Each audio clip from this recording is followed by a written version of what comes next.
We are joined on ICGaels.com by Erin McGee, former women's rowing student athlete here at Iona College, and Iona College's only ever Rhode Scholar. Erin, thanks for joining us. Sure, thanks for having me. First of all, how's it feel to be back on campus? Really weird.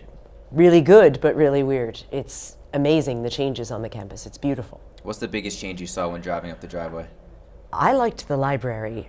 It's kind of a nerdy response, but I did. It was beautiful. I went in there and I did some work in between things, and it was really gorgeous. And I also loved all the construction that's happening. That looks amazing. I can't wait to see what it's going to look like. Iona College always expanding.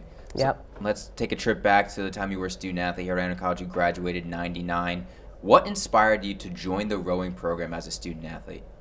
Well, I had been athletic in high school, and I think rowing attracts a certain breed of person who enjoys discipline, teamwork, and a little bit of pain.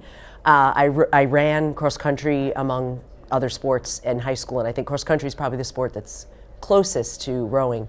And I just was fascinated with it. I had no experience, but I thought it would be great to try. What memories stick out from your time with the Iona rowing team? So many. I mean, I'm best friends with the main girls that were in my boat. We primarily rowed a 4, and I see them all the time, and they're all Iona alums, obviously, and we see each other all the time. There's so many good memories. I mean, we qualified for regionals. We were the first team to do that, and we got to go to regionals in Massachusetts, and a lot of great races. One of my favorite moments was when we went against sort of a richer team with better equipment, and I was in a pair with Fiona Auger, and who steered because I couldn't steer. And she and I were literally wearing wrenches around our necks to repair the riggings on our boats that kept coming loose. And all the other teams were kind of snickering at us. And then the starting gun went off and we absolutely killed them. And we beat them by many lengths, so that felt good. That's a nice little underdog story there coming out on top. Exactly. So how did Iona College prepare you for where you are now, both athletically when you were with the rowing team, also academically with the professors and the people you worked with? Athletically, I met a great group of people and we worked as a team. I had great coaches, primarily Brian Caputo, and he really taught us a lot about teamwork, and he was a great coach. And we did great off-season training, and Steve and John were the other coaches, and another coach that stepped in later on, I think my last year was Coach Angelo, and they were all great. And we all just learned to work together as a team, and that it really is the biggest team sport you can imagine, because if one person isn't pulling, you're not going anywhere. It doesn't matter. I can pull my best time on the rowing machine, but if everyone in the boat isn't pulling together, it doesn't matter. And even if you're pulling your hardest, but you're not pulling with the right technique and in rhythm, it really makes a huge difference if you get that swing. And we sometimes got it, and it was an amazing feeling.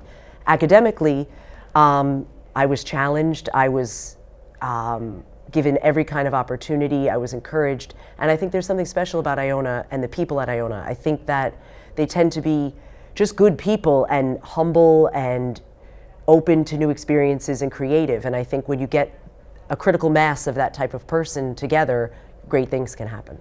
Was there a professor who stuck out to you during your time here that kind of was your main mentor, or who you remember most fondly? There were so many great ones. I mean, I loved Brother Durning. He challenged us and would get angry if we didn't know our Latin. And I had some memorable lectures from him in Latin. And in the honors program, Professor Yodice was wonderful. Professor Panetta. I mean, really everyone that I came into contact with, gave me some kind of gift and some kind of challenge. So fast forward to the present time now, what are you doing for work right now currently? I'm a union lawyer, so I represent a couple of Teamsters locals and a couple of locals, one local from the United Food and Commercial Workers, and various things, contract negotiations, arbitrations, things like that. No busy line of work, you evolving into the adult world, if you will, working now full time. These student athletes here at Iona College are going to be graduating soon, a lot of them seniors. What's some advice you give to the student athletes here at Iona right now? Well, I would say they're already prepared, because I think that when you are a student athlete, you learn right away about working with other people and managing your time. I think they're probably really prepared. I would say just follow, it's a cliche, but follow your heart and don't do something that doesn't make you happy. Do what you want to and stay open to new experiences, and you'll have a great life. Now you're here as part of the second annual Iona College Athletics Women's Leadership Dinner. What's it going to mean to you taking the panel with other fantastic women who have achieved a lot of success in their life, and you guys and teaching the student athletes here in college and all the people in attendance what it means to be a Gael after graduation? I'm excited to meet the other people and learn about all their accomplishments. And I think that I don't know how much I can offer. I'm just going to try to tell people, my experience, but I hope that from my experience they learn that it's not a linear path, and that experiences will come up and you just got to go with what your gut tells you to do, and you may end up not even working in something that you majored in. But whatever you do, if you follow your heart, you're not going to go wrong. Well, Erin McGee, class of '99, thanks for joining us. Thank you. Thanks for having me.